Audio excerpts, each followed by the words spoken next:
2002 या सालापासून ऐश्वर्या राय कान्समध्ये उपस्थिती दर्शवते. त्याचबरोबर ती भारताला प्रेझेंट सुद्धा करते. कान्स फेस्टिवलमध्ये बरेच सेलिब्रिटी येतात जे आपल्या मूवीचं प्रमोशन असू देत किंवा आपल्या देशाला प्रेझेंट करतात. यावर्षी सुद्धा ऐश्वर्याने लुक केला आहे आणि हा लुक व्हाईट आणि ब्लॅक कलरमध्ये आहे. तुम्हाला तिचा हा लुक कसा वाटतो नक्की कळवा. पाहूयात काही फोटोज.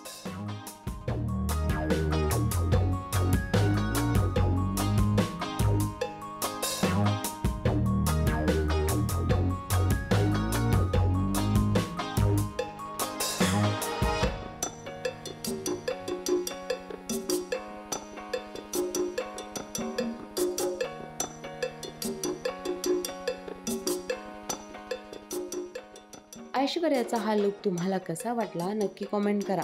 याच पद्धतीच्या अपडेट पाहण्यासाठी माय महानगर मानिनीला जरूर सबस्क्राईब करा.